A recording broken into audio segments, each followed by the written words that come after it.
welcome back to the Citizen channel. You're all staying safe and well. And another CITY130. I'm bloody freezing today. You tell winter's coming here in the UK, that's for sure. So I'll have to put an extra layer or two on. But can't afford to put that heating on, can we? But we can be warmed up by our wonderful team in sky blue. Well, perhaps not so wonderful as I'm recording this, but things can only get better. This is a CITY130 European special, yes. City versus Feyenoord, yes. And despite the last team we played having no previous competitive games, we have played Feyenoord a couple of times, and fairly recently as well. So we'll have a look back at our two competitive meetings with the Dutch club, or Dutch club legends Feyenoord from Rotterdam, of course. As we're going to play them on the 26th of November 2024, match day 5 of the 24-25 season. 36 team league, Champions League, so I think we're 10th at the moment as I'm recording this, so we need a win to try and get in that top 8, don't we?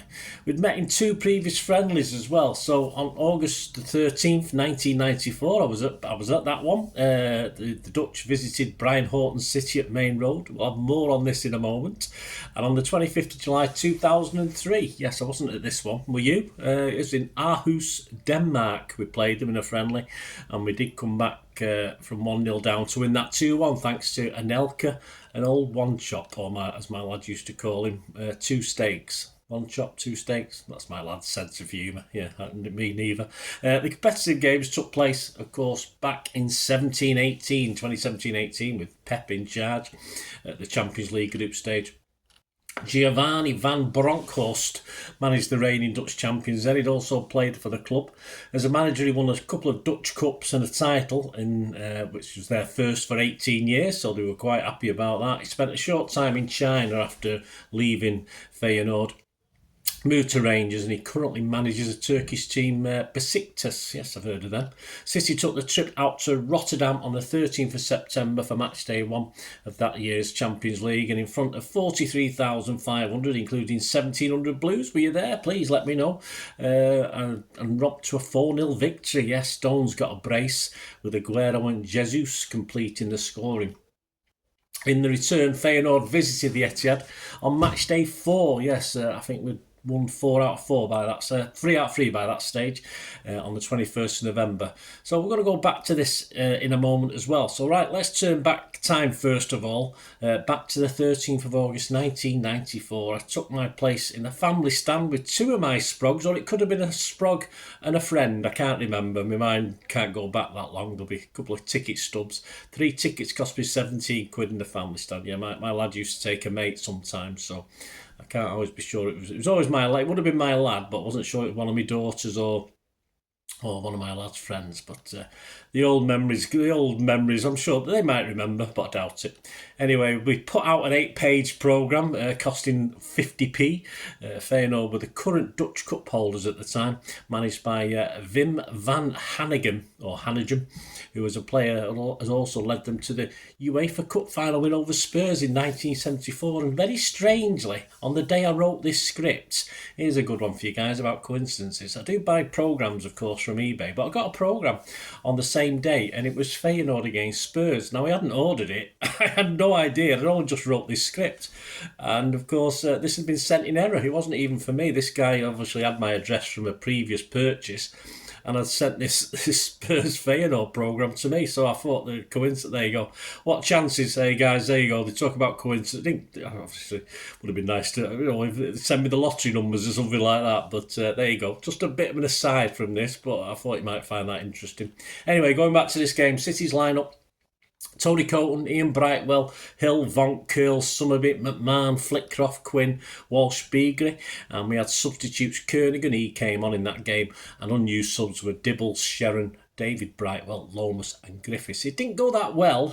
Among the headlines the following day included Blunt Blues, It's a Friendly Warning City, Spot King Curl gives City edge, but Slick Dutch have the final say.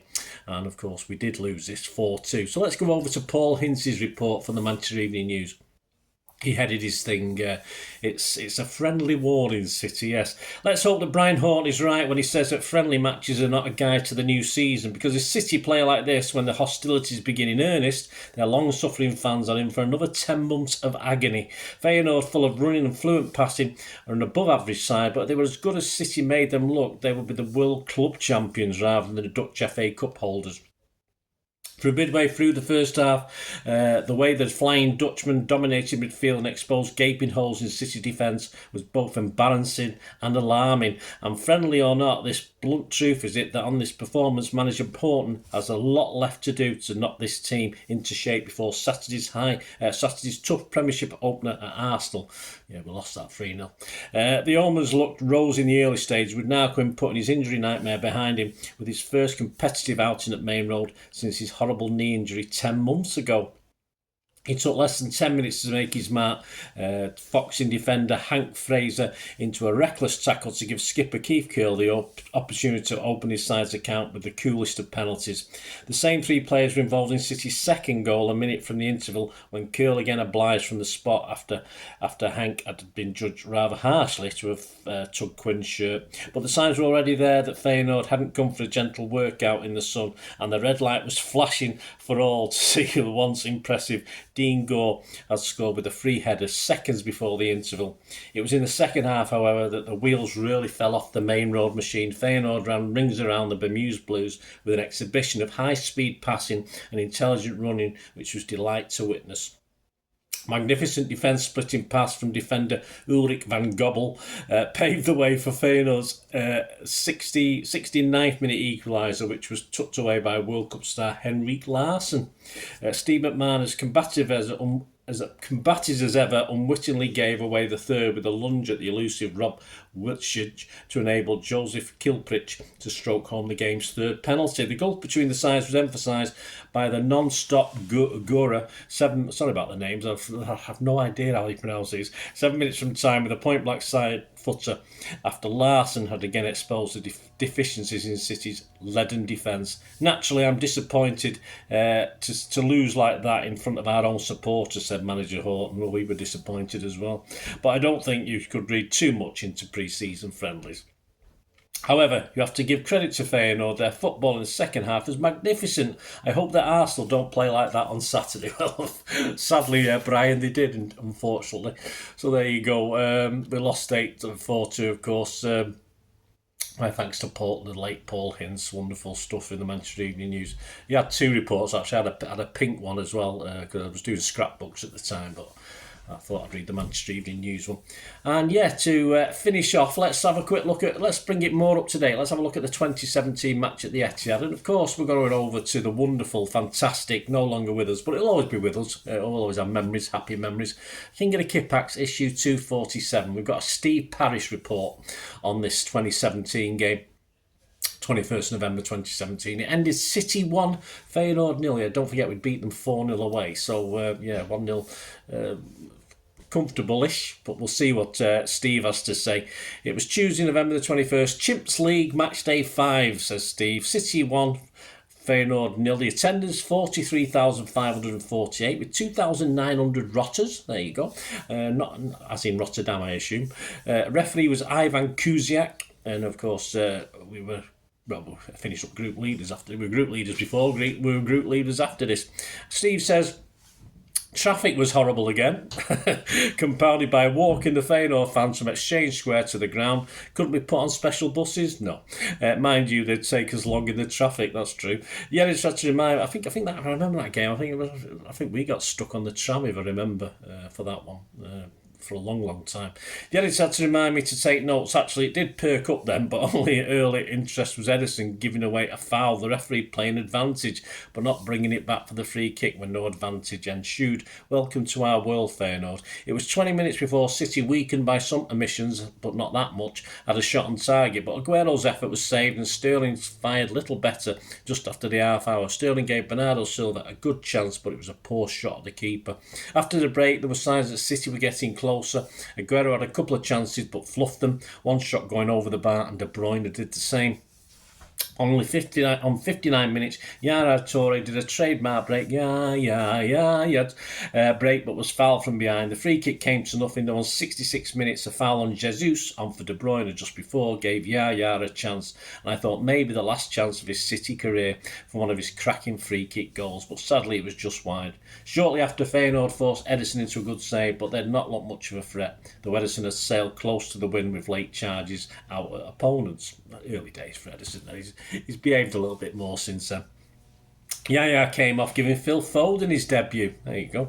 And he did well. The match seemed to be petering out, but 3 minutes from time, Gundo and Sterling exchanged a smart 1-2 before Gundogan put Sterling through to lift the ball over the keeper into the net. Another academy star, Brahim Diaz, came on in the last few minutes as City saw out a dull but ultimately satisfactory match to make it 5 out of 5 in the Champions League group stage.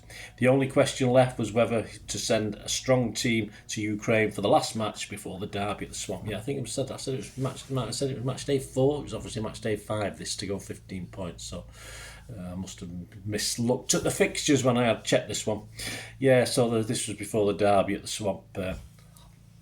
What happened after that? We've got Huddersfield 1, City 2. There you go. City 2, Saints 1. City 2, West Ham 1. Shakhtar 2, City 1. Yeah, because that was a dead rubber, the Shakhtar game. Anyway, my thanks to King of the Kipaks and Steve Parish for his little match report on that, guys. So there you go. Hope you enjoyed this. Let us know your members. As I said, if you're in any of these games, let us know your thoughts, especially with you at the Arhus one over in Denmark. It'd be great to hear your views, and I hope you enjoyed this. And join me, of course, our next one. It could be, is it Juve? I think off the top of my head, I'm cold. My head's freezing. I think it's Juve. We'll certainly have a CITY130 on that. I had a brother-in-law who went over to Juventus back in the 70s when we lost there after beating them at Maine Road. And yours truly, you've probably heard the story if you've been with me a while. I was on holiday in Italy when we played at Maine Road and was back home when we played in Italy. Yes, I planned these. Then again, I did book my holiday quite a few months in advance, so I had no idea. But they are sod's law. I'm sure if I'd been over in Italy when City were there, I would have tried my best to make my way over there if I could, because I got with a few of the waiters over there. I was only 17, I think, at the time, but they're all keen football fans. I think they're all Torino fans, or they weren't Juventus fans. So I always remember them being impressed with we watched the game. I always remember them being. I don't think we watched it live. I think we had to watch highlights, and they loved the Kipaks. The darkness, the eeriness of the Kipaks in the background. They thought it was. Looked like an amazing stand, which I told them it was. Anyway, so I'm sure I'll be doing a CITY130 on the Juventus game anyway, so join me for that. And let me know your members, please. If you are new to the channel, you enjoy what I try and do. I try and inform and entertain. Please push that subscribe button, push the bell notifications, everything City past, present, and for as long as I can keep going, which is forever for me, of course. So it'd be great to have you on board. Spread the word if you can, guys. And do check all through all my City stuff. You'll see stuff on film and TV as well, which is another passion of mine. So if you like that, have a look at that. Or if you know somebody might be interested, give them a kick in my direction. I'll be very, very grateful. And if you can try and help support the channel, guys, it might just be a matter of watching a couple of adverts. That's wonderful. Or we do have sponsors and memberships as well. So a lot of benefits to being a member. So please stay tuned for information about that. I hope you enjoyed the feature, and if you can support me through the subscription, if you can subscribe, guys, that'd be wonderful if you've not already done so.